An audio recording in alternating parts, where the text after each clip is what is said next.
J'espère que vous allez tous et toutes très bien aujourd'hui. Moi, ça va super, surtout qu'on va parler d'un de mes thèmes favoris, à savoir la cagole.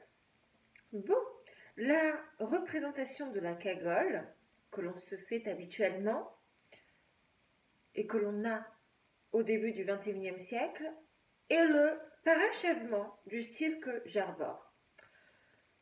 Petite leçon de cagolisme donc, pour les non-initiés.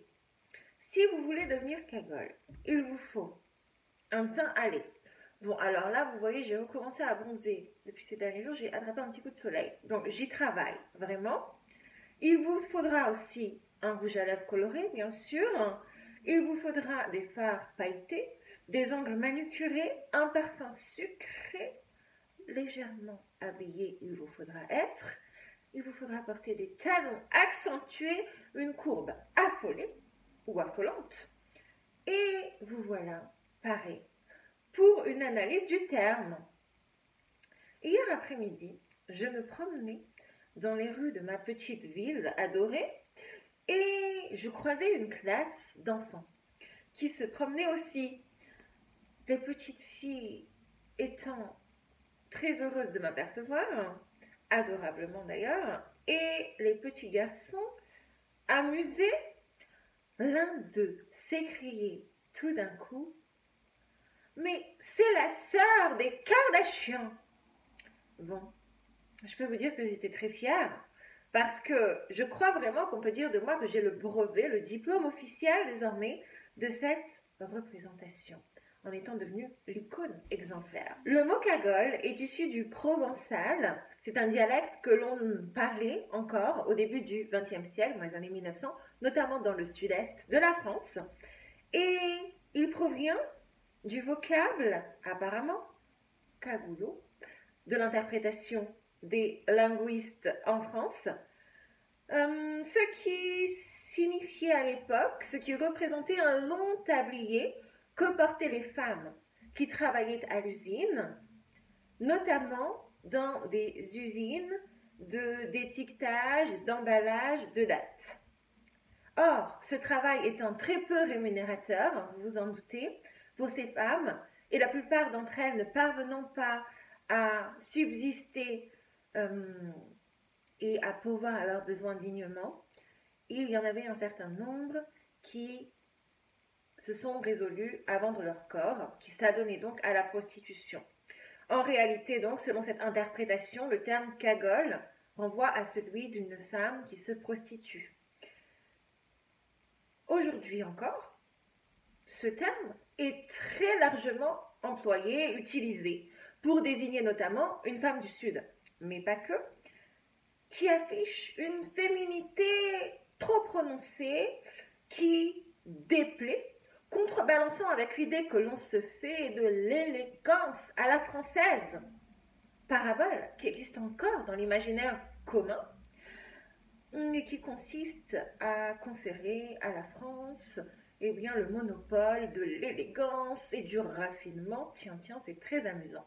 Ce terme, à tout le moins, il est péjoratif et il est utilisé en ce sens. En réalité, ce mot est employé avec une connotation péjorative et il l'est fait à dessein, avec une logique antiféministe très affirmée, presque de haine des femmes.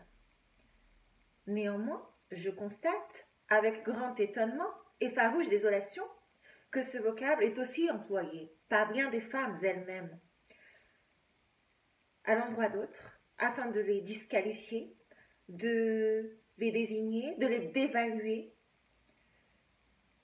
Et là, je m'interroge, par quel mécanisme profond de haine de soi-même doit-on passer pour en arriver en tant que femme subissant le sexisme, puisque dans sa vie de tous les jours, personne n'y est exempt, à vilipender ses sœurs en humanité, d'autres femmes.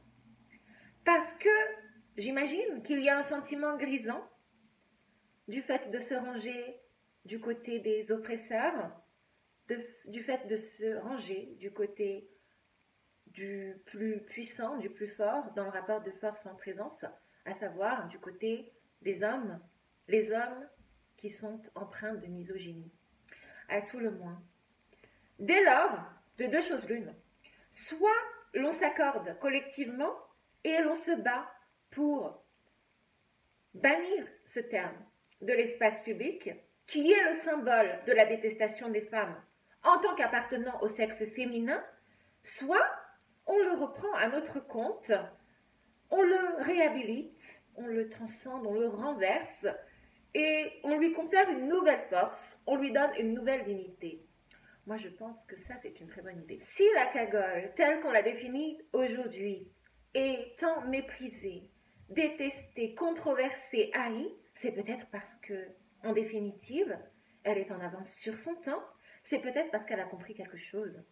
Effectivement, elle s'arroge le droit d'accéder à l'espace public, elle s'arroge le droit de s'imposer dans cet espace en tant que femme, sans se conformer d'aucune manière aux injonctions, juste en étant celle qu'elle veut être. À ce titre, elle est peut-être aux avant-gardes et l'ambassadrice d'un féminisme moderne, en tant que ne laissant personne lui dicter sa vie, parlant haut et fort, jouissant de ses droits à être la femme qu'elle veut pour elle-même, arborant les mêmes règles que n'importe quel autre être humain. Par conséquent, et à contrario des logiques habituelles, devrions-nous rendre hommage ou famage, en l'espèce peut-être que c'est plus approprié, à ces femmes qui ont décidé, contre tous les vents contraires, d'oser être les femmes qu'elles veulent être pour elles-mêmes. Et cagole pourrait désormais être considérée comme un compliment, une constatation qu'une femme, que l'on désigne ainsi, est libre, bien visible, qu'elle a le droit de plaire, de déplaire, qu'elle a le droit de vivre selon ses propres principes et aspirations. Donc, selon cette acception, je suis une cagole et puissamment fière de l'être.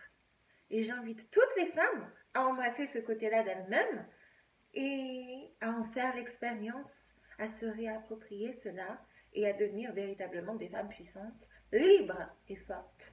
Voilà, c'était ma petite réhabilitation du terme cagole. J'espère que cela vous aura plu. N'hésitez pas à me dire tout cela en commentaire. N'hésitez pas à me dire si vous aussi, eh bien, vous êtes des cagoles. Et en attendant une prochaine vidéo, je vous remercie beaucoup d'être resté jusqu'au bout. Profitez bien de ce week-end et du magnifique soleil. Et je vous fais de gros bisous. À très très vite. Prenez bien soin de vous. Bye!